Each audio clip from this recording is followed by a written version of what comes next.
লোকসভা ভোটের মুখে বিজেপি নেতার নয়া চমক। হবে বেলডাঙ্গা আমতলা রেলপথ। এর আগেও মুর্শিদাবাদে একাধিক জায়গায় রেলপথের দাবি তুলে রেলমন্ত্রীকে চিঠি দিয়েছে বিজেপি নেতৃত্ব। আদৌ হবে নয়া এই রেলপথ?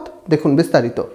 Enjoy the beats with DJ Mishti from Kolkata, now at Murshidabad's only discotheque Ignition at Golden Retreat, Baharampur Shilpo Taluke Golden Retreat, luxury 4-star hotel with upcoming club facility.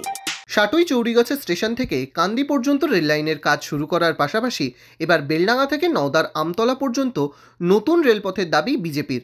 Lok Sabha ভোটের আগে নতুন রেলপথের দাবিতে রেলমন্ত্রীর সাথে দেখা করলেন বিজেপির বহরমপুর সাংগঠনিক জেলা সভাপতি।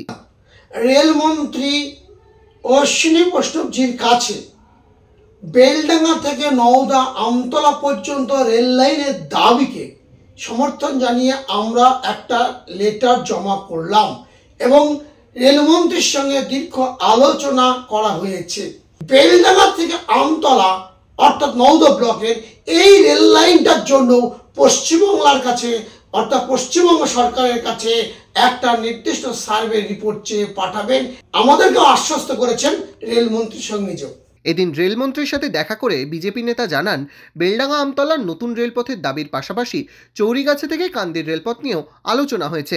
আমি এবং রাজ্য সভাপতি সুকান্ত মজুমদার মহাশয় এসেই চৌরিগাছা স্টেশন থেকে কান্দি রেল স্টেশনের যে চিঠি জমা দিয়েছিলাম সে নিয়েও বিস্তারিত আলোচনা হয়েছে এবং আমি অত্যন্ত খুশি যে এই নিয়ে রেল দপ্তর পশ্চিমবঙ্গ সরকারকে একটা প্রজেক্ট সার্ভের জন্য একটা চেয়ে পাঠিয়েছেন। অর্থাৎ কাজ অলরেডি শুরু হয়ে গেছে। পশ্চিমবঙ্গ সরকার এর কাছে জমি চাওয়া হচ্ছে, তাদের রুট ম্যাপ চাওয়া হয়েছে। এখন দেখার কবে নতুন দুই রেলপথ চালু হয়।